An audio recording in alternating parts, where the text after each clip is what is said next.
Yo, what's up, guys? Today, ladies and gentlemen, we are going to be ranking our top five actors and actresses. We've got two new people here. We've got one returning. Actually, no, I'm We'll have stupid. we'll have two new people. We will have two new people. Yeah. We also have two returning guests from last week's stream. We have Chris and Comic. What's up, guys? How you Right. doing? And then also we have a new fellow that has walked into the neighborhood. We have Rookie. How you doing, mate? What's up, guys? Ready to party? Right. So how it's gonna work? Basically, we're gonna go. I think it's from Rookie to Chris to Comic to me. Then we're gonna go from five, and then four, then three, then two, then one. And then if you want after, you can put some honorable mentions in there that didn't make your list. And also, we're just gonna say the actor, explain why, and then other people can have input in it. And yeah, I think that's everything. Okay. Without further ado, Rookie, what's your number five? All right, sounds good. So, I'm still in the process of watching a lot of movies, so I feel like my list isn't really based on what I think is the best, but some that I enjoyed quite a bit. So, I picked Jason David Frank as my number five. He's the green. He plays as the green Power Ranger in the Power Rangers, and the white one as well, and the red one, and the black later on. He's also done some fan film type things like Ninjak vs. Valiant Universe as Bloodshot. He's done quite a few projects like that and everything, and he's a real fans type of person. He does his own choreography most of the time. He'll do his best to learn martial arts. He's learned that since he was younger, and yeah, he's just an all around kind of cool dude. He's the kind of one that really likes to please his fans and make them happy. Right now, even though it's a futile attempt, he's trying to get people to go to comic book shops. So he's like making appearances at different comic shops, trying to get people reasons to go down there and do stuff to try to help them out while they're floundering in the current, C virus populated world. So I don't know, Yeah, kind of a cool dude. I wish that he'd do more public type of roles, but he does more fan stuff or things on YouTube for smaller companies, and he'll cameo on Power Rangers all the time whenever they do that. But yeah, if he's in more stuff, he'd be pretty much like a white Jackie Chan, but not exactly as skilled, but still. all right. Does anyone have any input? I can see some of that. I mean, he was versatile in the roles that he's played.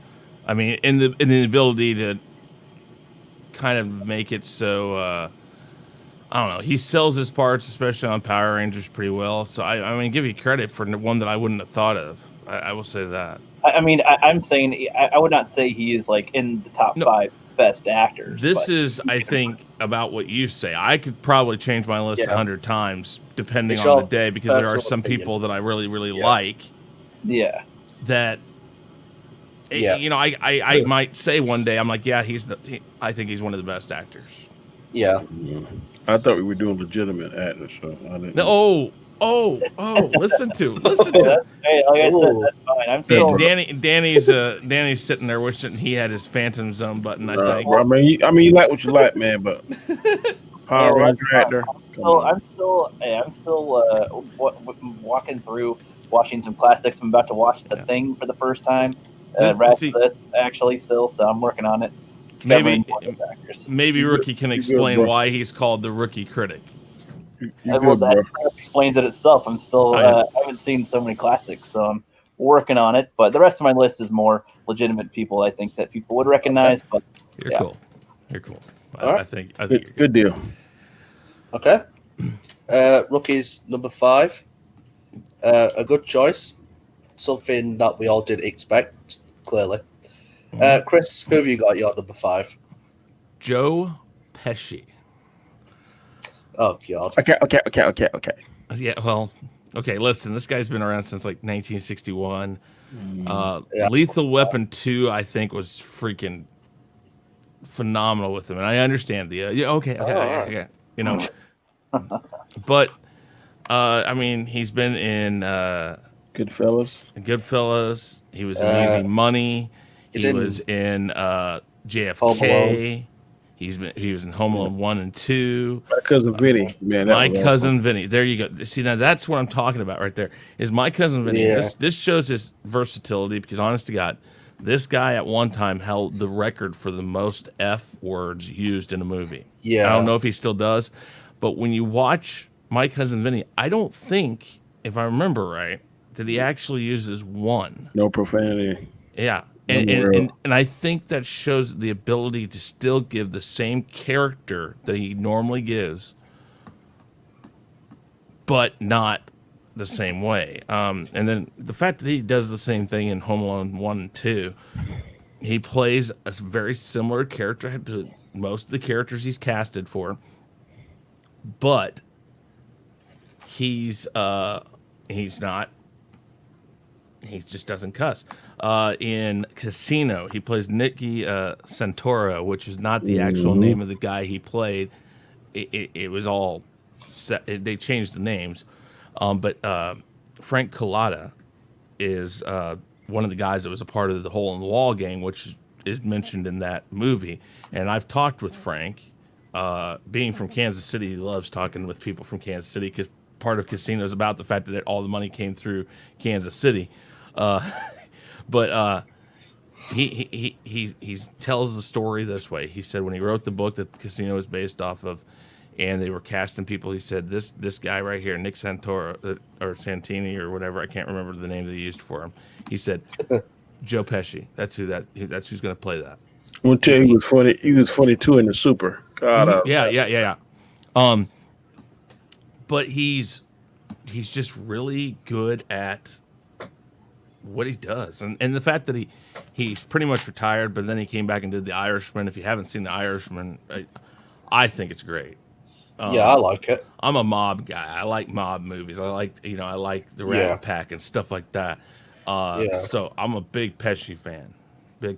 So that's my number 5. I mean, looking at the list of films he's done, like, he's very versatile in what he does. He can do pretty much, like, a lot of the stuff that you need him to do. From what I see here. Yeah, no, for sure. I mean, I think that he's I don't know. I think he's a real class act. I mean, say what you will about him, vulgar, whatever. I like the way he handles his roles. I mean, he gets into it. I love the part in Goodfellas where funny like a clown. I mean, just the way he turns around and can change his mood like that. It makes you buy his part. That part you buy it because of those scenes. You buy that he's fucking out of left field, crazy, and he just sells it so well. So, yeah. All right. Song number 5 from Chris, Joe Pesci. Yeah, I think I got a good 5. Oh, and not only that, I think I've got a very diverse. Yeah. For those people who want us to be diverse. Very important. Good job this ain't top trumps. Thank you. All right, Danny, who have you got your number 5? Number 5 is Mr. Samuel L. Jackson. Oh, damn. Oh, damn. Well then. And I love him because he is his versatile. I think he may be the highest grossing male movie star ever of all time. I know he held it at one time. I'm not sure if he still holds it. I think it's him or Harrison Ford, if I'm wrong. Yeah. I like Snakes on the Plane, Black Snake Moan, Jungle Fever, all the Marvel movies, Coach Carter, King Kong, Pulp Fiction, The Django Unchained. This goes on and on. I mean, if a movie is sucky, if you got Samuel L. Jackson, and that alone is going to make the movie somewhat entertaining because his part is going to be something crazy, something that's going to make you laugh. You're probably going to hear the MF word several times. Of course. Go ahead. You said it with the snakes on a plane. That movie is watchable because of Samuel L. Jackson. Exactly. Yeah. I mean, I love the movie. I do. But it's freaking hilarious and works well because of him. Yeah, he makes it work. Yeah. Black Snake Moan, I think, is another good example there. I mean, it's a good movie. I think there's a couple other actors who could have pulled it off. Django But Unchained, he made me mad. So I yeah, but know. I mean, that's acting. I mean, when he makes you feel one way, I mean, so passionately, he doing his job. yep. So Yeah, even in a lot of the roles that he plays, where he's not even that active, he can be very menacing. Hmm. Just in the way he talks and the way he yeah, moves, like the villain yeah, and Pepper. I think also just catching him and like he's not running around, but like, dude, you just, like you want to get away from him. yeah. He's gonna Like get you. in when Shaft, man, I love the I Shaft movie. love, dude, the two new shafts with him in it, dude. Yeah, I went to go see the new one because of him in the theater, Mhm. and I still think it's a great movie. I mean, Yeah, it's not the best movie in the world, but it's Shaft. I mean, that's the thing. He pulled off. I mean, how many actors can you basically do a reboot that's not a reboot? He plays the son of Shaft, so but he's still called Shaft, and he plays it like Shaft, like what's it? Who was the original Shaft? Richard Danny? Roundtree. Thank you, Richard Roundtree. He plays it just the same, that same freaking attitude, devil may care. I bought every minute of it because of him. And then this last one I just thought was freaking hilarious because they brought Richard Roundtree into. I mean, he's in in the other one that. Yeah, but he had a more dominant role in Yeah, it. exactly. And I yeah. love it. It works so well. Well, I can't disagree with you there. Number 5 for Danny is Sam L. Jackson. That is Uh, correct. yep. My number 5, it's a bit of a stretch. It might be a voice actor. Like, it might class himself as a voice actor. But I've gone with Darth Vader himself, James Earl Jones. Oh no, that Yeah, works. yeah. That works. Yes. I've He gone should with be James Earl in Jones. anybody top five. Yeah. I mean, yeah, he's not in my top five, but he He's is not honorable either, but he mention. should be. Yeah. No, Yeah. I mean, I forgot. No, I'm just saying I forgot him. He's not in mine either, but I forgot him. God, I forgot him. Yeah. Like, the stuff he's been in, like, I remember, Chris, you reviewed Conan the Barbarian a couple of weeks ago mhm, with him in. And because I realised he was in it, I went to watch it. It's a really good film. And then obviously, you got Star Wars with Darth Vader. You got Lion King where he plays Mufasa, if I'm not wrong. mhm, Yeah, yeah. No, he's more than that. He's more than just a voice actor. yeah, But I think I think he's more recognized right now as a voice actor. But the thing is like, I mean, even just the way he plays himself in like Big Bang Theory and stuff. He's oh just. yeah, So, but yeah, you mentioned Conan, and one of the reasons why he was brought into Conan was because of his talent and his prowess yeah, of theater and stuff. And I mentioned it there that I think that the performance we got from Arnold Schwarzenegger, say what you will, was as good as it was because he had somebody like James Earl Jones to talk to. Because Arnold has always been wanting to perfect himself and make himself better, whether or not yeah, it comes across like that on the screen. When you gave him James Earl Jones and I forget the other guy we mentioned, but there's two major guys in that movie. He went to both of them and they helped him, yeah, and they really helped round out that. That's why they put those guys in there, was because they wanted something to ground that movie in some sort of, it's going to be worth your time because there's real actors in this. There's not just some yeah. buff guy running around with a sword. There's an actor in it. There's two actors in it. So yeah, no, good, great choice. All right. Well, that rounds off our number 5s. Um, yeah. So strong choices there. I'd say it got Yeah, stronger as the round went on. No offense. Yep. But yeah, number 5. Now going on to number 4, rookie. Who have you acquired in your number 4 slot? All right, this one I think people might see a little bit better is Michael Clark Duncan. mm, Picked him because he's one of the dudes that I really wish was still around to be in any movies. Any movie he's pretty much in, he has a huge presence, not just because of his size, but because of what he can bring to it. I mean, in the Green Mile, you can really sympathize with the poor guy. You see him in something fun and action packed, like with the Scorpion King. with The Rock and everything. He can be the intimidating kingpin, and those were Yeah. pretty good performances for him. I mean, there's lots of big guys that try to, do acting, and it's not always done very well. And it's like Arnold Schwarzenegger is Yeah. pretty brilliant, but he's not. I wouldn't say he's a good actor, but he's brilliant on screen. Like he's just fun I on. think it's just So, Arnold's know- charisma helps him. Sorry, he knows Right. his wheelhouse. right. That's Arnold Schwarzenegger. He knows his wheelhouse. No, he will never be on a list of best actors. Right, so that's why I'd put like Michael Clark Duncan on there because he's one of the big dudes that can do some acting and Oh, portray absolutely. be a fun guy, action packed guy, or intimidating guy, or emotional guy with it. Like you said, the Green Mile. Oh, geez, man. I think he sold that movie. Yeah, I mean, I don't think if you put anybody else there. I mean, again, yeah, I can imagine a few other actors in that role, but now that it's been made, no, I really can't. I couldn't see anything now being anybody but him. yeah. Pretty much. Beforehand, if you told me, well, we're looking for an African American actor and we're looking for this, we're looking for that, there's a few guys out there I could think of. Yeah. But once he stepped into that role, once that movie was made, once he was in there, man, yeah. Yeah.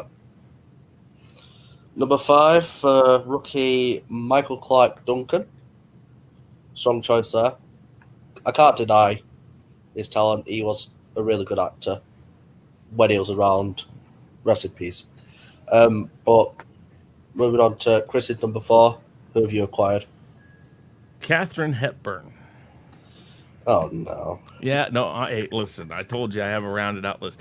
Listen, her career spanned from like 1928 in theater to Yeah. around 1994. Yeah. I mean, that's almost 70 years. I think the reason I said, oh, no, is because I'd never heard of the name before. Yeah, But I see why. What's she in? I have no idea who that is. You don't? I've never heard that name. Have you ever heard of Spencer Tracy? Should I have? Okay, see, Oh, that's Keep why Up you're the Flame. that's why you're the rookie critic. Guess who's coming to dinner? Woman of the Year, Bringing Up Baby. There's a few. I mean, they're older pictures. I got to say that. I'm trying to remember. From here, let me see if I can find some newer ones. The Glass I found- Menagerie. Love Affair. State of the Union. Yeah.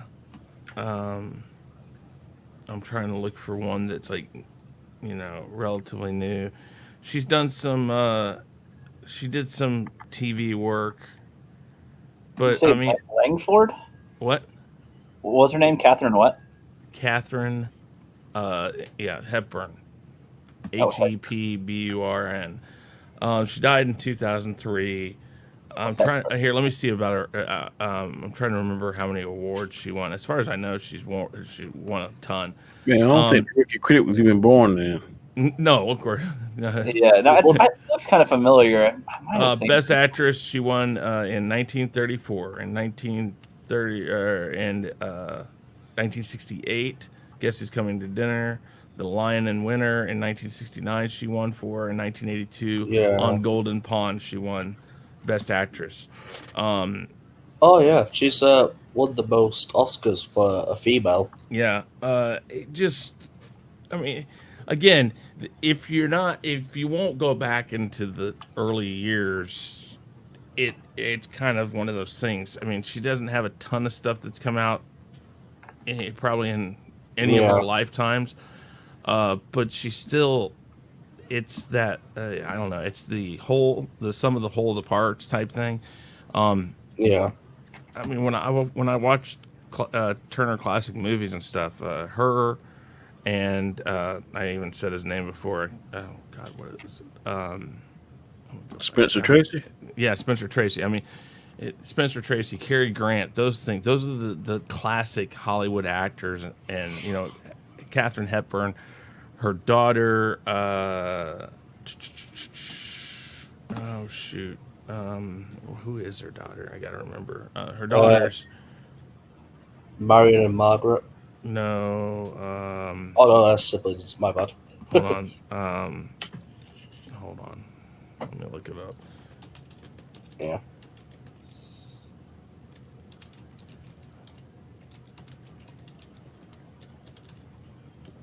I think the reason she's not well known nowadays is just the stuff that Audrey Hepburn. Yeah, Audrey. That's it. That's it. Yeah. Again, it's like the Clooney's in the whole scheme of things. Who? George Clooney. Well, the Clooney, Rosemary Clooney. That's his great aunt or aunt. The Clooney family. Now I'm trying to remember her name. God, Princess Leia. Help me here. Carrie Fisher. Thank you, God. Carrie Fisher's family. They're acting royalty. I mean, that's the type of thing we're talking about here with Catherine Yeah. Hepburn. And truth be told, she's one of the actresses out there that if she wasn't there, it probably would mean female actresses would be 10 to 15 years behind where they're at today, and they complain Yeah. about to this day that they don't get enough credit and stuff. That I would say if she wasn't there, it'd be even worse. So Yeah. Looking at her, I forgot what you call it, but I'm going to say her assets in the film industry. I can agree with you there. yeah, Yep. I kind of wish that they'd play some of these older films more, or that they're more available on Netflix and other streaming services. 'cause Yeah. To be honest, like Turner Classic Movie has bought most of these movie titles from before the 60s, mid 60s, and all before. He went back and bought a ton of them, and if Turner Classic Movie ever did a streaming service, that's probably how you'd see it. Right, but Yeah. I'm just saying, like it'd be cool if he was able to distribute it to more popular streaming services, so that the average folk that don't really know about that older stuff can easily kind of see it. Because like I would have no idea who that is or do they show it on any? I don't watch cable, so like it's not on any streaming service, so I can't see it now. Yeah. I agree with you there. Yeah. I feel like just stuff's been lost as time's advanced. It does kind of suck. Like, I do want to look at like older silent films too, even to kind of see how those. Because I never really watched. Birth of a Nation is one you really should see. I have heard a lot of recommendations, and I mean, like that's the thing. I do want to look back on a lot of these black and white films and see how the difference was back then and what they were, and because my mom at one point was watching something, and I'm like, well, what's that? I have no idea. It's just kind of funny to see what was available at the time and to see what they were doing, and some of it's kind of impressive just considering what they probably how much work had to go into filming it. Citizen Kane, that's another good one. That's on the list. I know. No. Message me later, Rookie. I can help you out with this, a large majority of those, actually. Yeah, no problem. Yeah, The Thing. I'm literally going to watch The Thing after the stream. That's cool. And then I'll be doing that on Snowdub's channel. Cool. The film dictionary, Chris Knight, ladies and gentlemen. Yeah, pretty much. Well, a strong number 4 from Chris there. Thank you. Danny, what have you brought to the table? My number 4 would be Miss Angela Bassett. I've heard that name before. She stars in Tina Turner and What Love's Got to Do with It. If you watch Black Panther, she was Black Panther's mother. Oh, I remember her now, yeah. Waiting to Exhale, she put in that. London Has Fallen. Yeah. Has Fallen. American Horror Story. Jumping the Broom. Green Lantern. She's very versatile. Vampire in Brooklyn. The Score, she did that with Robert De Niro. Yeah. Bumblebee as well. Yeah, so she played the Rosa Parks story in 2002. Yeah. She's very versatile. I think two of the movies that made her famous was How Stella Got Her Groove Back. That's when she's like a 40-something-year-old woman, went on vacation to Jamaica, fell in love with like this 19 or 20-year-old. in Rocket's World, and he fell in love with her and came back to the United States, and they made it. And then Waiting to Exhale is about her and four friends, and her husband left her for a white woman, and she took all of his belongings, put it in a car, and burned the car and all his belongings. It was one of the biggest scenes, and people and women talked about that for years. That came out in 1995. I think I was 25 years old when that came out. But anyway, Miss Angela Bassett, she is my number 4. I need to learn a lot more of actors and actresses' names. Yeah, That's Okay. where I struggle. a lot of times you can, if you can give them a character, because just about people your age, if you say Black Panther's mother, you be oh, okay, yeah, I remember her. Who? Yeah. Angela I'm sorry, Bassett. I had to run and go get something for my son. Who was your number 4? Angela Bassett. Oh yeah, that good choice, great choice. Yeah. She's got a lot of films. She's in a lot of films I had no idea she was in. Wow. Yeah, well, that's again that's kind of the What's mark child? of a good actor or actress. Very Anytime you go like, oh, it's that guy, and that guy's in like everything, but you don't notice it's that person, Yeah. because their part is more memorable than who they are. Yeah. Right, and that means they're not as typecast as a specific thing. Exactly. Variety of different roles make them harder to kind of recognize. William H. Macy, I think, is one I would put under that. Who else? I don't know. There's lots of different people. Harrison Ford, maybe, but Harrison Ford is just, you know who Harrison He's Ford too is. popular. Yeah, exactly. But yeah, I mean, Angela Bassett's pretty popular too. I mean, I wouldn't say it's Yeah. about popularity. I would say that Angela Bassett is better at making her characters memorable than her name. Yeah. I can see that, definitely. Once you go and look up a character, like who played so and so, and then it comes up Angela Bassett. Oh, okay, and then it Yeah. clicks. Yeah, I think the most iconic role was Tina Turner. You say, "What's love got to do with it?" Boom. She popped in there. As Yeah. sketchy as that movie is, as far as truth, I mean, there's a lot of truth in it, but it's like all biopics. I think that it embellishes a lot of stuff too. But she plays Tina Turner to a T throughout that whole movie. And did she do the singing in that too? No. That Okay, was I Tina. couldn't remember if they didn't. piped in. They piped into her music. Yeah, Tina yeah, Turner. that's- No. she Yeah, didn't. but still, Now Reese Witherspoon and Joaquin what's Yeah. his name? Joaquin Phoenix. Joaquin Phoenix. They did June Carter and Yeah. Johnny Cash. Yep, Yeah. and they did an excellent job in that. Yeah, he did.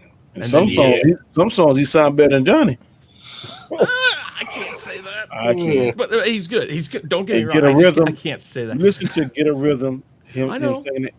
And Get a Rhythm, Johnny. I like his better. That's fine. It's like Rocket Man. I watched that. I like it, but I don't think that guy. I don't buy it as well because he doesn't sound as much like Elton John. Oh, so he Yeah. sung? So I know the guy that did Freddie Mercury. He didn't sing. That was Freddie Mercury. No, part of it But was Freddie also- Mercury. Part of it was Mark Martel, who was picked by Queen to lead their tribute band. Yeah. And he is crazy as far as the I sound. He thought the sounds guy- almost spot on.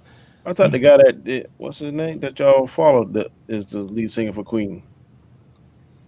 Adam Lambert. No, Adam Lambert is the lead singer of Queen now. Yeah. It's the tribute. Mark Martel was handpicked by Roger Taylor and Brian May to Yeah. do the lead singing of Queen Queen Celebration, soundtrack. I think it is. Yeah. Their tribute band. Yep. Now I don't watched, don't get Queen fans started or Mark Martel or Adam Lambert fans started in that conversation because oh my God, I'm in the middle of that sometimes. I'm like, guys, Yeah. just I mean, you're let talking it to go. one right now. Yeah, So, But- yeah. that's a tangent. But no, Yeah, we went. Angela Somehow, Bassett, yeah, great choice. we somehow got from Angela Bassett to Mark Martel. Because we were talking about biopics about singers Yeah. and who sang for them, but that's still Angela Yeah. Bassett, great pick. Good pick there, mate. My number 4. I don't know if people would rate him as high as I do. But I've gone for Ewan McGregor. Thought we were doing women. We're doing actors and actresses. Yeah. Oh hell, I did 5 male and 5 female. Oh, see. Oh boy. I think it's like a mix of 5, just, either Yeah. or. Shit. That's probably my bad. That's just my lack of. I don't know. asked last night. I said, "Is it 5 of each or just 5?" And he I thought it he was said 5 of each. Okay. That's what I thought originally, but that's okay. Yeah. I was Um, asked. My list all jacked up then. Well, Yeah, then yeah. fix it up, and Yeah. put it together. Or maybe you can just do, 5, 5, 4, 4 together. Like so, next one you can give your. I'll do Yeah. my 2 to 3 male. Okay. All right. Anyways, I've gone Ewan McGregor because I've been watching his work for a long time, from Train Spotting, stuff like Moulin Rouge, obviously Star Wars, Mm-hmm. The Impossible. I remember watching that. No, Deception, I think he was in as well. I believe so. And then also stuff like Beauty and the Beast, Christopher Robin, and all that. Yeah. Yeah, I just now I think he's. Sorry, go on. I was gonna say I found Christopher Robin kind of. I really liked that movie. Yeah. For whatever it's worth, I think it shows some diversity for him, an ability to go and play something a little different. I mean, Train Spotting is really good too, though. But Yeah, I think Christopher Robin was definitely off of his normal playing field. definitely. Like, I haven't seen him in enough to really be able to judge, it's in the top 5 personally, but yeah, Trails Obi-Wan was pretty cool, but I would Finally- say because of that right there, because of Obi-Wan, after Alec Guinness, imagine the feat it would take to find somebody to Yeah. play Obi-Wan. And then who else but George Lucas would know? yeah, And I have a feeling, and I would have to go back and watch the behind the scenes stuff, but I have a feeling that when he first watched Ewan McGregor and watched him read lines or whatever, he's like, this is a young Alec Guinness. yeah. Because I think the costume designer or something said it best. Like, they have similar facial features, Mm. and also because Ewan actually studied Alec for 6-7 hours a day whilst he was on set. Mm-hmm. That really gave Ewan an advantage when it came to trying to emulate a young Alec Guinness, Mm-hmm. which I think we can all agree he did a good job at. Oh yeah. Well- I'm not mad at your pick. Yeah, I mean, again, it's all subjective, and yeah, at your age, I understand it for sure. yeah. Like, And, some of the that's stuff I not watched- that's not a kick at you. That's just He's biased. All his actors gonna be Star Wars. maybe if they are, that's okay. Yeah, it's just I don't know the stuff that I like to watch. what Well, one I- of yours was Mace Windu? Yeah, Danny, listen to you. You picked Mace Windu. Come on. No, as an Avatar. No, I'm talking about your number 5. Oh Was my who? God. I didn't even call him Star Wars. I called him everything else except that. I'm just joking with you. I know. I'm just saying it. Yep. I had to bring that up. Yeah. There we go. Okay. All right. That rounds off the number 4 picks. Before we continue, would you lads like to tell the lovely people at home where they can find you and what you do? I gotta step away for 1 minute, but I'll be right back. All right. We'll start with you, Rocky, so we can slowly get to Danny whilst he has a lot more time to do what he needs to do. All right, well, no problem. I am the Rookie Critic, the future feature film director, and I'm working my way through watching some classic films. I just watched The Matrix for the first time 2 weeks ago, watching The Thing now. This week, I actually have 5 days off of work, so I'm going to be trying to catch a few. I'll be watching Rocky for the first time, and The Room, if I have time, and I'll be hopefully doing some streams and videos of those. Chris, I know you've been waiting for that, yeah. Okay. and I'm trying to be a director someday, and I am making lots of skits, so working on those and stop motion, trying to learn my way through experience. Well, I can see now why they call you the rookie critic. Yep. But let me say something to anybody who watches this now or afterwards. Rookie, you're doing the right thing. You understand you haven't seen a lot of these movies, and you're like, I Yeah. want to watch them because, like you said, that's how you get the experience. It's how you get the Exactly. knowledge. And if you're like me, if you dive into this stuff and look at the trivia, look at the behind the scenes stuff that Yeah. was written about it, you Mhm. dive in that way. You learn the stuff. Have you watched Jaws yet? Yeah, that was actually the Okay. first one of my dive into the classics, actually. And Last year. did you read all about that? I didn't read all about Okay. it, but my panel, Drunk 3PO and Oh, yeah. Robert Jeremy at the time, and they very much knew everything about it and informed me as we were talking about it. Understand, if I remember right, that the shark you see is only on screen for maybe a little over a minute, right around a minute, something like that, something crazy. And Yeah. so many times because it broke down, what you see, like the barrels, the barrel scene. Everybody will talk about the barrel scene.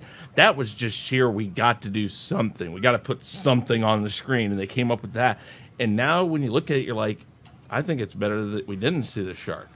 Yeah, well, it's actually funny that you say that because a lot of movies that I've seen before I've seen a lot of these classics have taken some techniques from said classics, and so like Tremors is like I saw Tremors way before Jaws, and as I'm watching Jaws, I had a very Tremors feel, but I know Yeah. that Jaws came first because it's like they don't really show the monster until maybe around halfway through in Tremors, and it's also underground and it does similar things, knocks over fences and takes the cars down and stuff, but you don't really see the monster. It just has all this effect. It's the same with Jaws. So I liked that same thing. I was like, oh, how can you do that in the water? But they did a pretty good job showing how effective it is without actually showing the shark. And honestly, by the time I see the shark, I didn't really care about seeing the shark. I was just like, that their fear is enough to kind of, be aware of how dangerous the situation is. So. Yeah, I think also that movie was the first time they'd used the water jets with the blood and stuff shooting up. I think I want to say that was something that they hadn't done yet until that movie. I think so, yeah. And then another thing about Jaws, why I always go to Jaws is, put it this way: if we didn't have Jaws, if Jaws, the monumental f up it was behind the scenes, that became the first what we call now summer blockbuster. If it wasn't for Jaws, we would have never gotten Star Wars. We would have never gotten Back to the Future. We would have never gotten Indiana Jones. So Jaws, because Steven Spielberg put his neck out there and somehow came up with this monumental film we talk about now. Yeah. That led him to the ability to stick his neck out for George Lucas. And then he stuck his neck out multiple times for Robert Zemeckis and Bob Gale. And it finally clicked, I think the first one that he was actually associated with that clicked was Back to the Future. Yeah. And because Star Wars, they thought might be a monumental failure, they ran off to Hawaii not to watch the premiere. And while they were out in Hawaii, they came up with Indiana Jones. And again, you can all go back to Jaws. Yeah. Yeah, which go ahead. I was going to say, which is why I actually like that they had flaws that they had to work around instead of being able to either push it back or just try to CGI fix it. Like I kind of like with limitations. It's like nowadays it seems like some studios have like, oh, you have like $1 billion to work with, and you got all the time you need. You got all these people at your disposal, and it's like you can just fix whatever things if you film it wrong. And I'm like, I hate that because I kind of think that the limitations are what can make things great. Like even my small experience, like with the Rookie's Quest trilogy I did last year, you could tell like there's a lot of issues that I couldn't do, but that kind of made it in a way more enjoyable for people to watch because of how silly it can look. Because I don't have a camera person, so I'm trying to do tricks with cameras without anybody there. And but you do a great job doing it. Well, yeah, and I like being able to do that, and so like seeing Jaws and knowing all the issues it had and how successful it was, I liked it. And same with a lot of people seem divisive on Jaws 2, thinking that it's really bad or not. I actually kind of like that one more than Jaws 1, to be honest, because I kind of liked his paranoia thinking that everybody's in danger and there's another shark in there. And even though it's I'd say that the final battle kind of with the shark is kind of cheesier than the other one, having all the kids in danger though right away rather than just the guys. I felt was kind of okay with it. And when that one kid gets torn out of the boat, like he's hanging off the edge, and then he's like hanging on for his life, and then right in front of the girl. There's moments in like the second one that I felt were in a way better than the first. So, I'm not knocking what you said, but I done got spoiled to good CGI, so I'd rather see good CGI any day over practical. I mean, if you don't have the money to do the budget, I understand that. But I would agree if it was good CGI, but a lot of times they don't blend the CGI very well with some movies. I just want CGI to be there. I go back to Jurassic Park. Jurassic Park is probably the most perfect movie, and maybe T2, where everything was done with equal thought. Yeah, that shit look real. Well, that's what I'm talking about.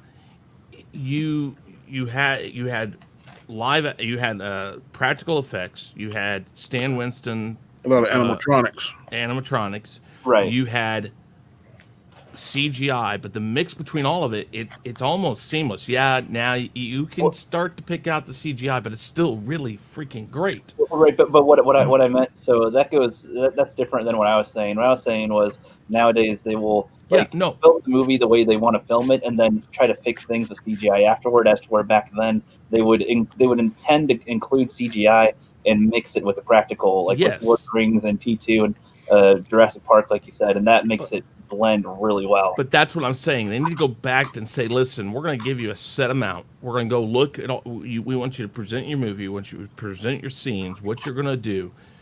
And what we want you to do is we want you to think of these scenes in every way that you possibly can. You're going to use practical effects. You're going to use the quick camera tricks that you can use to make people believe things are going on if they're not, like they used to do in the 50s, 60s, and 70s. Yeah. And if you have something that you absolutely have to use CGI for and needs to be in this movie, then we'll talk CGI and literally make every decision on CGI let's talk about this. Is it absolute we have to use CGI? And I only say that because, like you said, these days they throw money at the movie for CGI. It's just like, oh, fuck, no, just CGI it. We'll do it in post. We'll just CGI it. Oh, that guy's hair was out of place. Let's CGI it. I mean, that's how crazy we've gotten. Yeah, that's kind of what I meant by the ridiculous amount, right? Oh, yeah, and I totally agree with that. Yeah. Were we doing introductions? I'm sorry. Yeah, sorry. We got. Chris and I always do this. We always go down a rabbit hole of stuff. It's fine. Gives the people a little insight, doesn't it? Yeah. I'm Chris Knight, Real Review 3000, Chaos Central. You can find me on streams all over the place. We're on Danny's channel on Mondays for Chaos Central, for the Chaotic Conversation. On Tuesdays tonight, we're going to be on Anzo's channel and Chaos Central for the Chaos List. On Sundays, we are on my channel and Chaos Central for the Rule of Three. I have the Weekly Rumble, the Weekly Wrap Up, the Gospel According to Chris. I have Movie Talk with Chris and Stieg. Do a lot of different stuff, gaming streams, music reviews. I say my channel is ADHD for YouTube. So, yeah. Well, I can't say anything else, can I? Yeah. You pretty much said everything to say. Yeah. At least you're not At least you're not subjected to one thing. It's something that I've always been told to steer away from, but I can't make myself do it. I just love too many different things. So I if I suffer for it in the long run, I guess I will. So far, it hasn't killed me. We'll see where it gets. Well, Danny, where can they find you? I'm Danny, aka Comic Chat. You can find me on YouTube under that name, Comic Chat. But stream a lot with Chris on Mondays, Tuesdays, and Sundays, like you just said, on those different shows. On Saturday at 4 p.m. Eastern Standard Time, I have a sports talk show with me, Anzo, Diesel, and Men Diesel. We talk totally football, totally NBA basketball. Please check us out. Usually have a good time. Then on Sundays, I have a show called Equilibrium with four other guys, me, Anzo, Terrence, and John. And we used to talk about Stargirl the first hour, and then we go into different topics. And and 4 nights out the week, you can catch me on Robert Storm Live. Usually start about 10:30, 10:45 p.m. Eastern Standard Time. And anything goes on that show. Oh, what? Okay. Robert Storms? Yeah. Dude, I love Robert. Robert's a great guy. So if you can't catch all those shows, just try to catch one. Support us. I just recently got monetized. I'm gonna try and do a monetized stream Yay. sometime this week. It's just been busy, but Yep. I appreciate you inviting us, Shadowhunter, and Yeah. look forward to doing many more with you. I hope to do well with you all as well. Now we've got that out of the way. I think it's time to get into the top three. The I'd say the judgmental territory, because some people might have completely different ones to other. And like someone's like in the number one, like someone might have Kevin Hart and the other person has I don't know, Harrison Ford. Mhm. That's going to be very questionable. So let's not. No one has any questionable choices. We'll see. I'm now scared. I am now scared. We'll see. Yeah. Okay, Rookie. What's your number three? Well, I think it's obviously. No, just kidding. I was going to say Jeff. I'll say Andy Serkis. Hey. Portrayal of Gollum and Caesar and the new Planet of the Apes Interesting. ones. And I'm not as familiar with everything else he's done, but I know he's been in more stuff. It's not. Yeah. He's been in Black Panther. He's in Black Panther as himself. I mean, Yeah. Snoke, but that's a nothing role really with that. But more for Yeah. Gollum or Caesar, portrayal of those. The motion capture. Yeah. From what I remember, he was pretty much the main guy that brought this into being an actual, like bringing acting into CGI motion capture, like really trying to bring your all into it. Yeah. But I mean, that's just from what I can remember too. Correct me if I'm wrong. If that was popular before him, or if that was considered that tough of a job, or that could be portrayed so well. I don't know before him, but yeah. So I'd say that he does kind of a cinema history in a way with that. Yeah. He's been in pretty much nearly every famous franchise, from Marvel to Lord of the Rings, Star Wars, Planet of Apes, etc. Yeah, he does a lot of different things, Yeah. but I definitely think he's into epic stories. Maybe that's how I would Yeah. put it. Long feel like- drawn out. I feel I like wa- when Andy Serkis. Sorry, go on. No, I was just thinking. I watched Age of Ultron the other day, and I was like, "Oh, that's right. He was the same character in this as he was in Black Panther." And I totally forgotten about that. But yeah, because they only have him there for a couple minutes, and then he gets Yeah. kind of He's there. Ultron comes on, throws him around, and then he runs Yeah, away. start him off. Ragdoll. Yeah. I feel like Andy Serkis is more about the story than anything else in general, like you said, Chris, I think. Yeah, well, I think he's like mastered bringing out a character when it's like, you don't even really see him as the person. He's able to bring identity to the characters that he's portraying. So Yeah. I'd say it's a good talent on there to be on this type of list. Nice. Yep. Can't disagree with that. Number three, Andy Serkis. Chris, do you think you can match that? Well, I got a twofer. I went through it. I was like, man, I just can't pick between these two. All right. Go on. Say both of them. Morgan Freeman, Samuel L. Jackson. Those are my number threes. Morgan Freeman. I always go to this one. Anybody who can play God. Literally. Yeah, I mean literally. Yeah. And Both that voice. George Burns was another guy that played God, but he was a comedian, so I would never put him in my top five. But Morgan Freeman, man, dude, watch March of the Penguins, just turn off the TV, put it through like your Bluetooth or something, and listen to it. He'll put you to sleep in 5 minutes, and that's not a bad thing. It's just he's got that. There was a time when I was 5, and Yeah. I had my mom make me a pie. He has that. It wasn't the greatest pie. Oh no. It was a pie nonetheless. And it Yeah, came but it from was a Papa pie and Mama. nonetheless. Yeah, I mean, and that's the thing. But just the way he does stuff, the way he talks. Yeah. Sometimes. Okay, so I like Deep Impact, the movie Deep Impact, over Armageddon, which some people are like, oh man, but I like it because the story I think is better in Deep Impact. But I like him because he's the president and the way he handles it. I just love Morgan Freeman. Then Samuel L. Jackson, come on, Samuel motherfucking L. Jackson. Anybody that can convince George Lucas to give him a purple lightsaber, and on top of it, it says badass. I think it says bad motherfucker or badass motherfucker on it. I think he says it says bad motherfucker on it. But anybody that can have that inscribed on it too, and man, And to make him restrained in, as instead but of he being, still plays that same character. He still plays him like he still has that.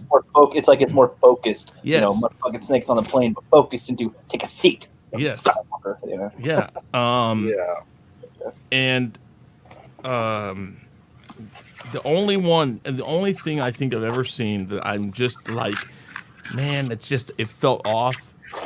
Check out the Avatar. What? Oh no, I know. Oh no, the only movie I've ever seen him in that I think was off for how he had portrayed a character, and that isn't his fault. I'm sure it was direction, and I'm sure it was writing. Was in Captain Marvel. It just didn't feel like Fury completely, because he'd already set up Fury, and I don't care if it's years ahead of that.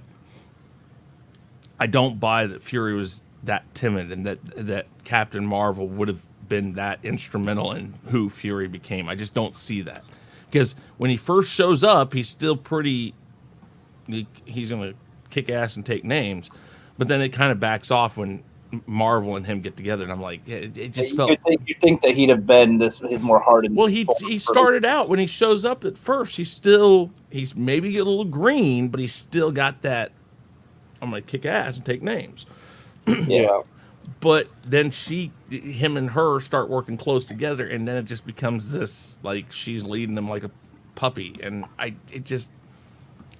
don't mind Captain Marvel. I know a lot of people are like, but it's not a horrible movie. It just it has its moments of, okay, that's not done well, and one of those is the way that they treat Nick Fury in it. I just don't think is nearly as good as it should have been. And I don't blame him.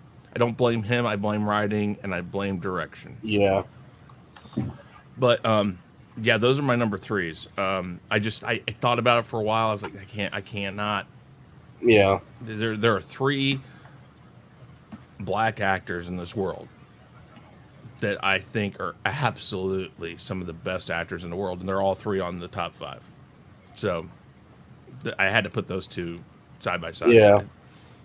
Because the other one I think is better than those two. Of this motherfucking list. Yeah. Yeah. Samuel Jackson's just a legend in it. Yeah. And Morgan Freeman, I'd say his voice is more recognizable than his roles, but that's not a bad thing. But that's like James Earl Jones. Exactly. Oh yeah, that's a good point. Yeah. James Earl Jones was the voice of Darth Vader. Oh no. What if Morgan Freeman voiced Darth Vader? Yeah, that'd be kind of funny. Luke, I am your father. Do not look into my eyes with such despair, young one. I am going to tell you the journey of that penguins before I die. Why do I feel like Vader's death scene, if Morgan Freeman was in it, would just be a massive monologue? It would have been like 10 minutes long. Yeah. When your mother and I first met. Either though, it was with the guy under it. So Yeah. When your mother and I first met, I hated sand. it was not good. Did not feel right. It was all rough and coarse, irritating, get everywhere. You know what? He probably could have done that part right there much better than Hayden Christensen ever could. Like, even that'd be like the most quoted He good just line. he just said like, before I did a light sand and now it's encrusted in my feet. Yep. Yeah. You know what? If I could pay him to do one set of lines, it'd probably be that one, just to see how he would Yeah. do it. Yeah, but what Imagine- happens? No. That'll be All right. amazing. All right. Number 3, Ty, Samuel Jackson, Morgan Freeman. Probably the best choices so far. Ooh. Nearly. I don't know. I mean, you got 2 actors, so it's not really fair. Well, no, that's what I said, but I cannot change that. It's just No, I it's mean, how like- it is. It's how it is. I mean, like, compared to everyone else that we've chosen so far, them 2 as like a star power on number 3. I don't think that could be paralleled, realistically. Okay, Danny, who you got at your number 3? Number 3 would be Mr. Jack Nicholson. I almost put him on my list, man. It was real tough. Love him as a Joker, As Good as It Gets, One Who Flew Over the Cuckoo's Nest, Wolf. I can Yeah. go on and on. He is versatile. If you watch One Who Flew Over the Cuckoo's Nest, that's really, I think, really his first start. That movie is awesome. And then Yeah. I've always thought that he had the perfect Wolverine look in Wolf. hmm And I just like him. His Joker, I thought was the best until Mr. Ledger came along, I and still I think it's the think best. he is the resident Joker in my mind. And but yeah, I like Jack. Everything he gets, he gets that devilish charm. Here's Johnny. He's a Shining. Yeah. Another movie he played in. I can't think of it. The name of the movie now. Some too A Few Good Men. Yeah, A Few Good Men. Then he played. He was like a playboy. He only date young girls. As Good as It Gets. You know that because it gets when he. Well, I'm just saying, As Good as It Gets. It's one of his movies. I'm not saying that's the The same other one you're movie, talking what's about. the name of that shit? Yeah. He used to date nothing but young girls, and then he fell in love with one of the young girl's mom. And he married her I at the can't end. remember. Can't think of the name of it. But Keanu Reeves was the other love interest in there. But anyway, movie outstanding. Actor outstanding. He is my number 3 for number 3 male, number 3 overall. All I right. had a hard time leaving him out of mine, Yeah. but I think that I would say one of the reasons why I didn't is because the ones I have on here, except for Audrey Hepburn, for the most part are still going. I haven't really seen him in much of anything recently. So All right. That's song number 3 from Danny. I don't know if this is coincidence, but my number 3 is also Jack Nicholson. Oh, damn. it's good. Trust me. It's Yeah. I mean, it's Jack fucking Nicholson. yep. If he's in a film, you will watch it. Yep. That's the type of person he is. Like, he's everywhere. Like, Joker, obviously, one of his more iconic roles. Shining. A Few Good Men. That's one of my favorite. I think he's like One Little bit. Flew Over the Cuckoo's Nest. Put that on your list, rookie. That is. Okay. Just want to make sure. That's on the I've list. taken film appreciation classes. I'm like, I'll tell you, the ones that my film appreciation people told me to watch. When I watched them, I was like, Yeah. like, holy crap! I mean, realistically, at the end of the day, it's Jack Nicholson. You can't go wrong with him. Oh fuck! What movie is that? Easy Rider. Jeez. Oh, I mean, I haven't seen that one. watch it. I mean, it's an Americana thing. It's sex, drugs, and rock and roll. But Well, in fact, I think Dennis Hopper directed that. Yeah, there's another name, Dennis Hopper. yep. Forgot about him. He's not in my top 10. No, I'm just saying. Maybe top 50. Yeah. Well, that's the our That's number good threes. stuff. That's good Yep. stuff. We'll quickly move on to number 2. So, Danny and Chris, you have a stream in about half an hour. No, it's about an hour and a half. Oh wait, Okay. No, yeah, an hour. no, we're doing it at 8. I thought 8. Are we doing it at 8 tonight? That's what I thought. Do it 8. I thought it's Oh, 9. you correct. I'm thinking It's about 9 your time, 8 my Yep. time. I'm thinking about your show. Oh We good. my gosh! Listen to that. Listen to you. You see what you see. about your show. You Your show finally is- realize that all time is central to Central Time. Thank you very much. Looks like it's not just me who needs to learn American times. Oh, we good to go there. Hold on, we good to go. I got confused for a minute. No, we're good. It's fine. Right. Sorry, go on. No, you're good. All right. Well, interesting number 3s. Duplicates and twins all in one round. All right. The penultimate round, our number 2 spot. Rookie. Who have you acquired in that position? All right, I decided to put Peter Dinklage, which is most likely not on anybody else's list with this one, but I figure it's not just because he's a midget that can play all these roles, but the fact that he's not typecast as any specific role, considering he's a small person. Usually they pick him specifically for some type of elf or dwarf, usually, which of course he's played as pretty much in those, or like in the movie Elf, where there are elves, he does not play as one. He can be a businessman, he can be a soldier, he can be just a regular guy in whatever ones, and he's the type of one where even though he's smaller, he doesn't feel like it when he's on screen. He has a big. That the guy that played in Thor. He played the giant dwarf. Yeah. All right. Yeah. Yeah, and he played. He's famous in Game of Thrones. As one of the main guys that survived there, and Tyrion. He's in. He does voice. He's in a lot of stuff, honestly. For some Games of Thrones, because he's been in, I think, the game or whatever. He was in Game of What's Thrones. that show that had like the 80s game? The aliens was taking the form of the 80s arcade games. Oh, Pixels. He's in Pixels too, right? Mm-hmm. With Adam Sandler in them. Yeah, I don't know. He's got the type of Death at a role and Funeral. stands out considering. X-Men. How many other famous midgets can you think off the top of your head other than The guy that played the only other ones would be the guy that played, and I'd have to look up his name. It's horrible. Oh no, Kenny Baker from R2D2 and tons of other stuff.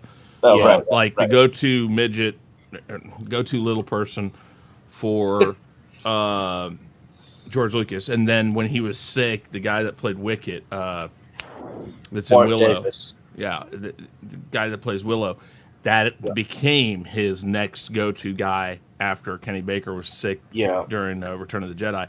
But then they both started working a ton with prequels and different stuff like that, and both of them have very good careers. But I would say that those 3, and then the guy that played Mini-Me, that's about the 4 that you're going to get right there. Yeah. And they've all done a very good job of just kind of blending in when they play their parts. Yep. So, that's no, true. I'll give you that. Very out of the box pick, but I like it. If I'd say I picked it because it's not a very common type of role that people can master very well, I suppose, and then not stuck to one type of character. Well, I don't know any. Easily put him as specific characters. He will play as whatever and make that the presence, and people enjoy it either way. That's mine. All right. Number 2 for rookie is Peter Dinklage. Chris, who have you got? My number 2 is Denzel Washington. All right. Okay. Denzel Washington is. I put him on the level of Samuel L. Jackson, except he's quiet dangerous. I kind of wish I'd put him on my list now. He can play that guy that's gonna kick your ass, but you just don't know it yet. That's the thing. Yeah. The negotiator, or the He's in John Q, I think. yeah, John Q is another good one. But that Remember like the Titans? I mean, yeah. that was But man. like John Q and the negotiator, he plays Malcolm that guy X. that's like, listen, He I wasn't don't the want to do negotiator. this, huh? That was Samuel Jackson, the negotiator. No. Oh wait, yeah. Wait, Yeah. no, you're right. No, but I'm okay. So John Q, what's the one I'm thinking of that's like the negotiator? Equalizer, and he Yeah. talked about But the Equalizer is another good one too. Equalizer 2. But he just has that way of. played in Ricochet. He was a negotiator. Oh, and we talked about what was the movie with in the future that has Virtuosity. yeah, He was Deja Virtuos Vu, I think. yeah, that one. He played a Training Day where he won his Mhm. Oscar for. Yeah, I mean, I don't know. It just he can play the badass character, but he just does it with a different style that Samuel L. Jackson doesn't. Samuel L. Jackson does it to where you know he's going to kick your ass, and you probably know when he's going to kick your ass. Denzel Washington, you don't know he's going to kick your ass, and you don't know that he's going to. It's just kind of like, oh crap, it's too late now. Yeah, see, I'd say it's more like I don't know about him actually kicking your ass, but he has the passion. It makes you feel the passion that he could kick your ass. Like Yeah, not that he can't kick your ass. If you watch the book Isaiah, the book Yeah. Isaiah. Oh my God, It book of just- Eli rather. Yeah, look at Eli. All right, just the it's just the fact that he has that way of containing And Man on Fire. Oh my yeah.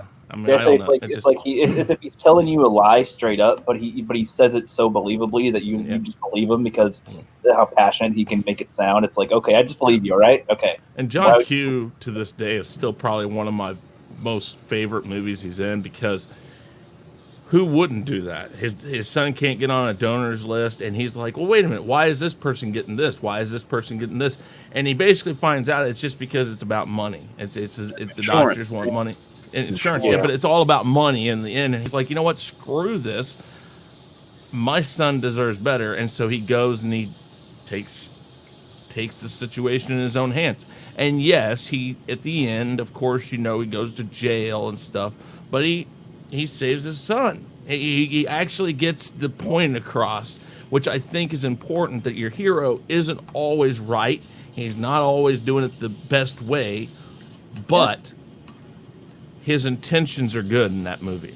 And he was willing to sacrifice himself for him. Exactly. And even though he like broke the law, everybody was on his side for it. Like And everybody. that's the thing. I love movies where your hero or your antagonist or whatever, I love movies that blur that line of right and wrong. Another good movie he's not on my list, but Michael Douglas in Falling Down.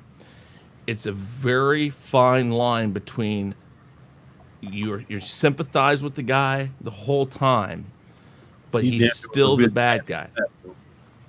He's still the bad guy. In the sense of what he's doing isn't right, but you kind of go like, well, yeah, I feel like that too. That's kind of like Bruce Willis was in the reboot of Death Wish. Yeah, exactly. It's just like I love it where it makes you follow the main character and you're like okay with everything he's doing, but when you look back on it, you're like, oh my god, this guy's kind of nuts. He kind of was taking it a little far. But how many times have you walked into McDonald's and gotten a piece of crap flat hamburger and been like, what the hell is this crap? Well, like I'd say it's more like he's good in the way that even if you're just to describe what he does, you'd go, oh, that's bad. But you have to see him do it, and you go, oh, well, it's okay. He's doing it. It's okay if he does it. I understand why he's doing it, and I wouldn't do it, but I wanted to do it. If there was a physical representation of determination, he can portray that really well, like motivation. Yeah. Like if that was a physical embodiment, like motivation, he can portray that very well. Terrence just gave you a vote, Danny. Okay, thank you, Hey, Terrence. Mads. Hey, Terrence. How you guys doing? Everybody. What's up, chip? but that's my number 2. Interesting. I never expected that one to come up, honestly. But you know You what? see what your favorite villain is, Chris? What? Yes, that's very good. That's what I'm looking for. I have that grin. Okay. All right. Anyways, so your number 2 is Denzel Washington. Danny, who have you got? My number 2 is Mr. Forrest Gump himself, Tom Hanks. He is my number 2. Forrest Gump. I can't think of the one where. What's the one with the music? Had a little snazzy song. Boom, boom, boom, boom. Dun, dun, dun, dun, dun, dun.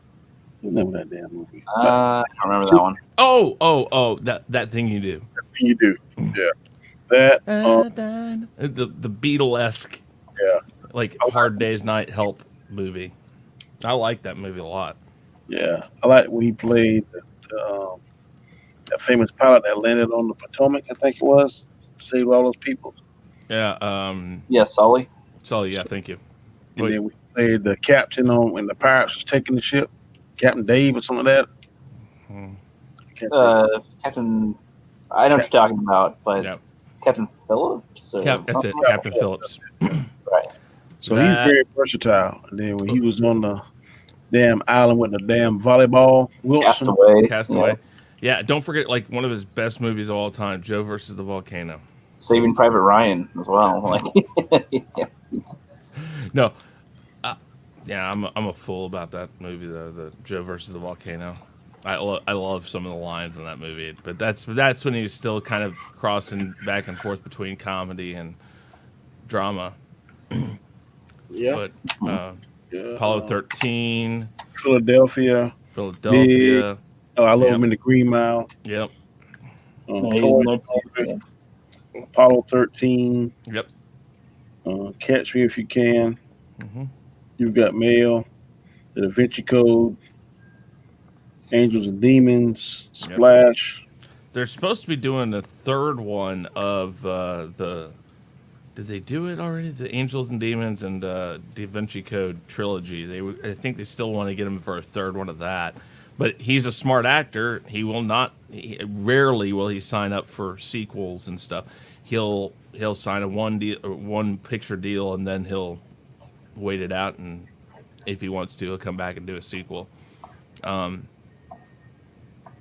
Yeah, sometimes. He's still. The Mr. Rogers one. A Beautiful Day in the Neighborhood. Yeah, I'm a big Mr. Rogers fan. I love that movie. And then his son. What's funny is his son played in the documentary type biopic that was not to theaters, I don't think. But his son played Fred Rogers first, and then he played him, which is kind of funny. But they both hit it right on.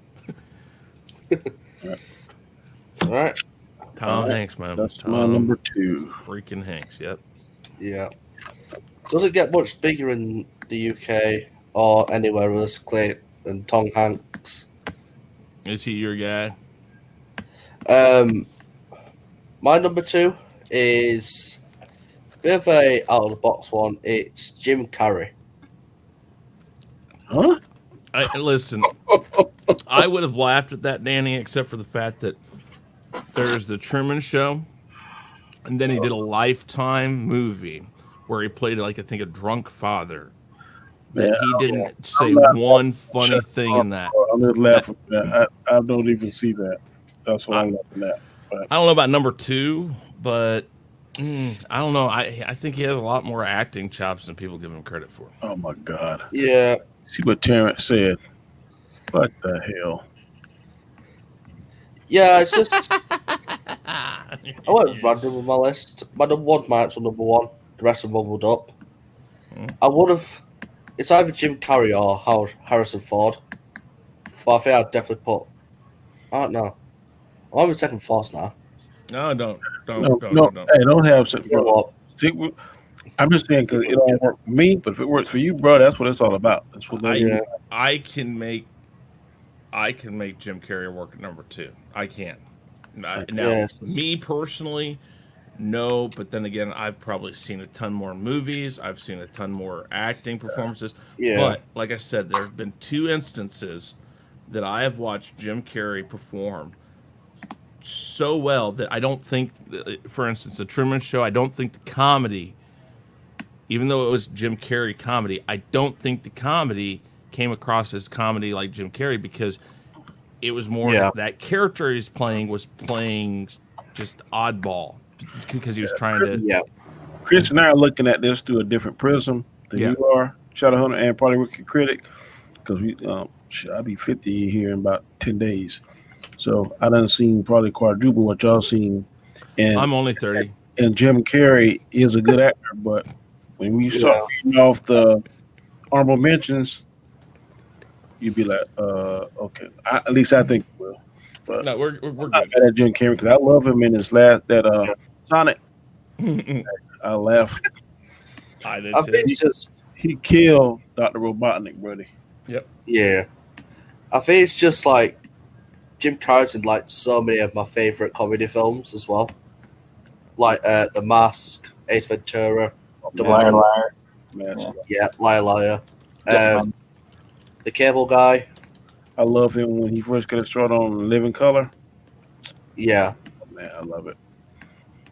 it's just he was like the primary acting was around the time I started like going into films, like delving into them, and I feel like some of the first films I sat down and studied myself Mhm. was, I think it was Ace Ventura. Yeah, he's The movie I'm thinking of is Doing Time on Maple Drive. It was 1992. It's a TV movie. I've seen it on Lifetime, but it's absent father, alcoholic brother Tim try to cope with life, and Oh yeah, yeah. dude, I will tell you, I might have to go watch it again, but I don't remember one thing funny about that movie. He was so dead on with drama. It was crazy. And when I definitely think he can do it. But well, what I'm saying is when I saw that way back when, as he was doing, as I started seeing The Mask and other stuff, I caught it right about that time. And then I see The Truman Show. I think that he's unfortunately been typecast for the crazy funny guy.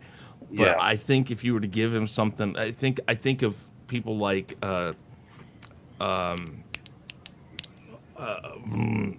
Quentin Tarantino.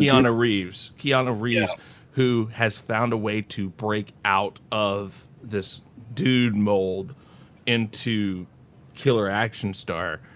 Yeah, If you could find something that like the Truman Show again for him, he would definitely Yeah. find a second life like Tom Hanks did, like Michael Keaton has done. yeah, Bill Murray.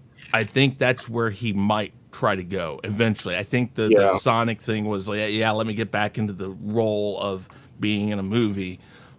But I could definitely see him taking a role like Tom Hanks, Michael Keaton, yeah, those guys, and head drama. yeah, Jim Carrey as Batman or Soldier. No, I don't mean it like that. I just mean like I could see him playing I a got you. father who had lost his wife, who Right. had to deal with a son or a daughter by Yeah. himself, and boring drama. But I could see him doing that and probably making a damn good movie. Yeah. yeah. So I do see it as a number 2. I can make a case for that. Yeah, I think it's like nowadays as well. His age is nearly 60, and he can still pull out stuff like Sonic. Like him as Dr. Robotnik, it's like probably it's like a really good role for him. He fits it really well. I don't know. I Like- feel like the older he gets, though, the more he'll have to shift the way he acts, also, because Yeah. that whole, goofy, schnoopy, total comedy boogery. Yeah, Doing it's that, not like- doing that physical comedy is hard on the body too. Yeah, it's like Yeah. as he's older, it's like almost sad to see an older man do that kind of thing. Sometimes it's like, Yeah. oh, okay, like, should we laugh or no? I don't know. Yeah. I think just the stuff in the mid-90s, early 2000s is his best stuff. Obviously, like The Mask, Double Double Ace Ventura, 1994. Liar Liar, one of his more underrated films, I'd say. I don't know if a lot of people appreciate that film. Yeah, it was good. I don't know a lot, so. But yeah, I feel like the mid-90s to the really early 2000s is where he shined. Mm-hmm. And that's like the stuff that I watched from him. And that's just, I could see him getting into a renaissance, though. I can see him coming back and finding Yeah. another niche. See, I could see him doing big. You know, yeah. Well, I don't know where he would go, but I think the whole Sonic thing was just let's go back and play around again. Yeah. Let's come back to Back on acting and do something that's second nature to him. Yeah. I could definitely see him moving into more of a drama role, like you said, nowadays. Because he can't be that, like, young, energetic, like, I don't know, similar to how he is in Mask. He can't be like that in every film now. He's a bit more kicked back than usual. I mean, Sonic Hedgehog shows none of that, honestly. Yeah, but no, That's just because Jim Carrey's just a beast like that. he dropped off the face of the earth for a while there after his Yeah. girlfriend died. Well, his ex-girlfriend died and all that. Yeah. He's had a rough go of it, but Yeah. I think he can come back. I think Yeah. he. And hope he does. honestly, after Sonic, I'm like, yeah, I could use Jim Carrey Yeah. again. I hope he does, anyways. Yeah. But that's our number twos. The big boys. Let's move on to them, I guess. There's no need to slow this down. Rookie, who have you got number one? number one, I've got Jackie Chan, Whoa. and that's more for his ability to play as you see nowadays. There's so much jump cuts and fight scenes where people suck so much at actual fighting that they have to cut away all the time. And every single thing he's in, he's able to do fighting and comedy at the same time, like within the takes. I've heard too that he's when he's filming in Japan or wherever else he's filming, other than America, like they'll listen to him more as far as doing more takes. But in America, they just want to kind of, you do a few takes, doesn't matter if it was good or bad, then we'll play with it and cut it around to make it look good. And he's like, no, let's do it again. Yeah, no, he is a beast when it comes to the reshoot. Yeah. He's the kind of beast. He'll do his own stunts, and if he breaks an arm or something, he'll get over it a little bit and try to do it again. And he's got a good enough chemistry with a lot of people on the sets. I'd say Rush Hour was funny with it, and they're able to combine his comedy with somebody like Chris Tucker, and in the I can't name all his movies that he's been in because there's so many that I've seen on TV that were just on, and I had no idea what they're called at the time. But they always do all these clever ways for him to fight all these like 20 guys at once, and it's just I don't know. I feel like there's not that many actors, especially nowadays, that can match up to that level anymore. Like nobody would want to put their body at that risk like he would. Tom Cruise might be the only exception, but Tom Cruise doesn't know how to fight like him. He can take beatings doing his own stunts, but for the people to learn how to do martial arts and to do all these takes and to not rely on the cameras to catch it all for you, like with different cuts and editing, that's something that I think is very rare. Yeah. No, Can't disagree with that. But so. yeah. I'd say a very karate-like number one. I can't think of anything else except from strong or excellent, but they're just very boring ones. So, anyways, an impressive number one there from Rookie, the one and only Jackie Chan. Chris, what you got? Yeah, I have Tom Hanks. Hold on. Okay, I'm hearing myself more over here, but okay. Hold on. Let me reset things.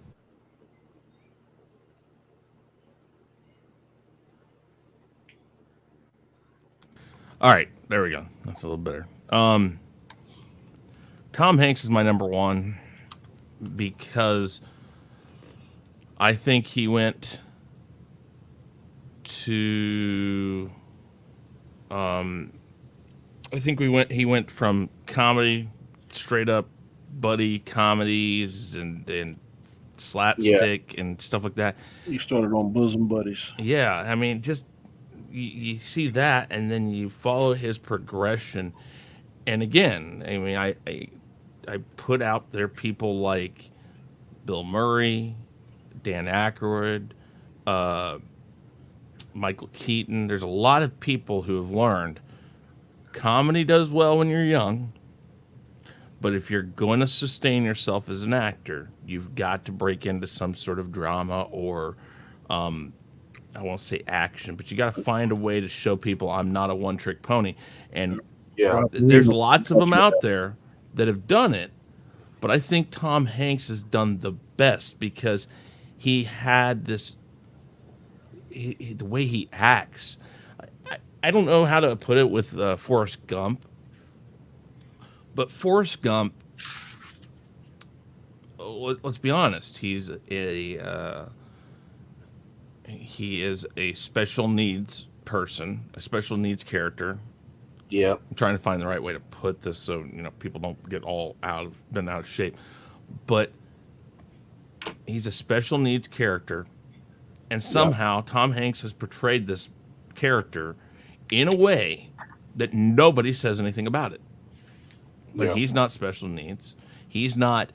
He's acting. I don't think he was special needs.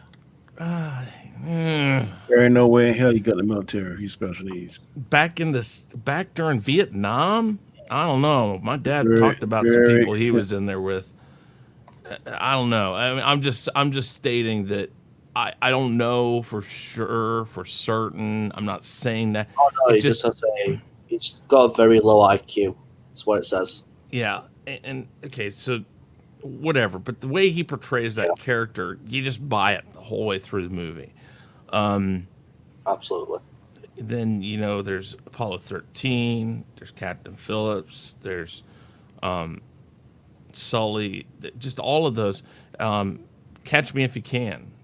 He studied the guy that the FBI agent for a ton of time, and he talked to the guy that what's his name? Oh, jeez, the guy who plays Jack in Titanic. Leonardo DiCaprio. Thank you, DiCaprio. God, my brain. But DiCaprio, he studied the guy that DiCaprio played and talked with that guy. He dived into that part. I don't think he's a method actor. I don't think he dives in and becomes the guy, the character. But I think he studies that character down pat, and then when it's time, when that camera comes on, boom, he is that character. And he does it impressively. I'm still to this day amazed at some of the ways he plays characters, and he probably should have gotten 3 Oscars in a row. He got 2, whatever. Yeah. But he'll get another Oscar eventually. I'm pretty sure of it. Yeah. But yeah, so yeah, Yeah. Tom Hanks is my number one. You can't disagree with some good old Tom Hanks, can you? Nope. Well, Danny, do you think you can match that? Well, Tom Hanks was his number 2, so I want to hear what number 1 is. Oh, that's Mr. Washington, bro. He's my number 1 male. My number 1 female is Taraji P. Henson. But Denzel Washington to me is That's fine. No, I'm again. the cat's meow. He's versatile. He done played killer. He done played devoted father. He done played cowboy. He done played soldier. He done played drug dealer. He done played best friend. He done played cop. I mean, any role he sinks his teeth into it, and you believe what he's doing. The same can be said with Tom Hanks, but I just like Denzel's style a little bit more. I think he's more charismatic than Tom Hanks. But they both of them are like one A, one B. And I'm kind of there too. I wouldn't necessarily say Tom Hanks is like worlds ahead of Denzel Washington, because Denzel Washington, and I'm not surprised that that the flip flop thing. 'Cause I'm pretty sure we both went through the same thing, Danny, when we had those two at the top. We're like, okay, where do I put these guys? Yeah. I They're- would, I They're would like s- opposites. Two sides of the same coin. That's Yeah. what it is. and I would say the reason why I put Denzel where I put him is only because I don't think I haven't seen the change in his acting style. He has been the actor he is now. That doesn't mean that doesn't mean he's as impressive. I just know I think I'm more impressed by the fact of what Tom Hanks came from, that he's where he's at today. Yeah. It gets me. But Denzel Washington again, like I said, I mean, you mentioned James Earl Jones earlier. I guess I would put him in there too. But as far as black actors go, man, Oh man, I got a list of black actors that could be on any. yeah, top. no, I know, but I'm just saying Denzel Washington is just. I mean, and again, it's not even about race here. I mean, he stands alone no matter what color the guy is. He could be purple and it wouldn't matter because Denzel Washington, the way he acts, is just excellent.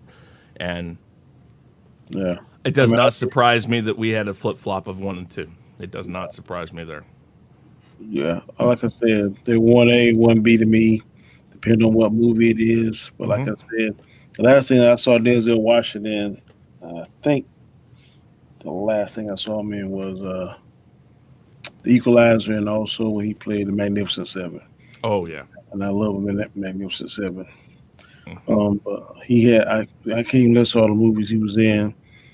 Just last week I was watching The Book of Eli, which is one of my all-time favorites. I like that movie. So he is. Both of them guys are beasts. If I had to pick either one of them, and I had a second pick, I wouldn't be mad with either one to pick the star in the movie. So, I just want to make a quick mention because I thought it was females, but to me, Taraji P. Henson is one of the most versatile actresses. And two movies you need to watch that she plays in: Hidden Figures, which is a true story about first black ladies in NASA history that got John Glenn up into space and back down successfully. She had a hand in that, the character she played. And also Best of Enemies, where she played a black civil rights activist that became best friends with the Ku Klux Klan Grand Dragon. It is a fantastic movie. So if you get a chance to watch those two, check them out. Okay. A flip flop of situation between Chris and Danny. Chris got Denzel at 2, Hanks at 1, and Danny's got Hanks 2 and Denzel 1. But I'm right with them. 1A, 1B. Yeah. And you know what? You throw me a movie that either one of them do, I'm not going to complain. Yeah. Not at all. All right. Well, I've got 2 people at number 1, but I'm going to go for an outright number 1. Sorry, Liam Neeson, but I've got to go with Samuel L. Jackson. Well, Liam Neeson died in the first movie. Everybody on his list, if I'm not mistaken, played on Star Wars. That is awesome. Wait. No, Jim Carrey didn't. Jim Carrey. No, I thought. Well, Jim Carrey could have played Jar Jar Binks, but that would have been kind of a. That would have been a bit unfortunate. I'm Jar Jar Binks, God damn it! Hey, I'm Jar Jar Binks. Something like that. I don't know. Maybe people would have liked it better had he played. Fire Marshal Jar Jar. Oh, damn! You can tell me something. All righty then. Oh, Oh, deep fake it. Deep fake it with. Oh, wow. right. Oh, wow. Oh, jeez.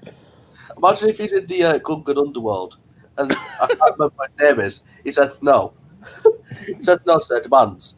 And then you just see Jar Jar turn his face and go, oh, righty then. Weasel says, all's righty, Dancy. We used to say, oh, it's alrighty.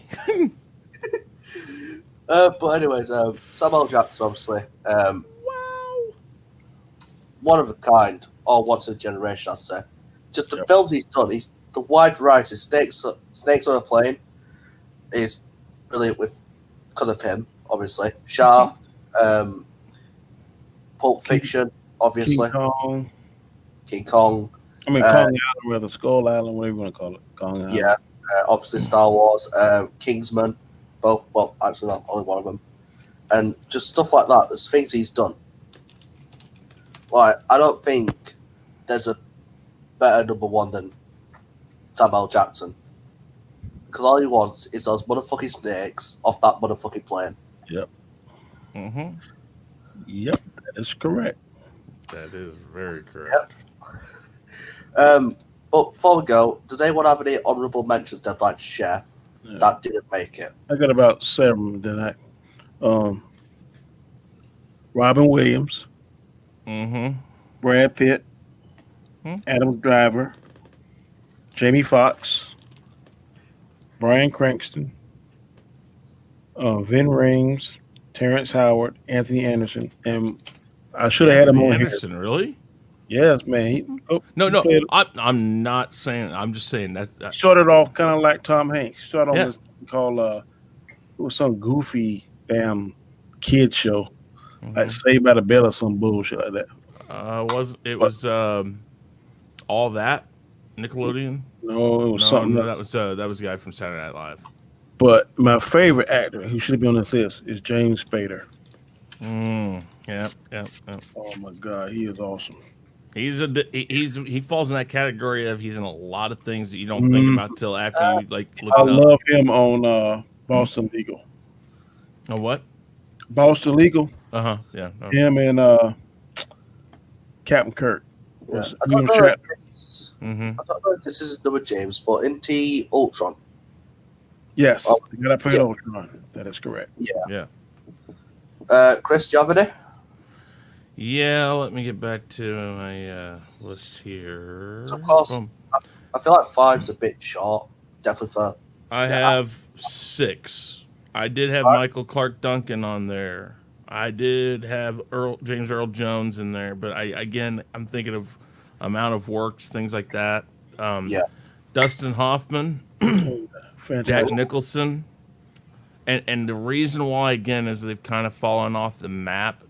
You know who they are still. They still have that presence, but I want to see more stuff. Harrison Ford, I have a crush on Harrison Ford. It's a dude crush. I saw him last year on Star Wars. Who? Harrison Ford. Yeah, I know. Gary Oldman. Yeah, he's good. And George Clooney. Gordon. Yep, and James Clooney or George Clooney.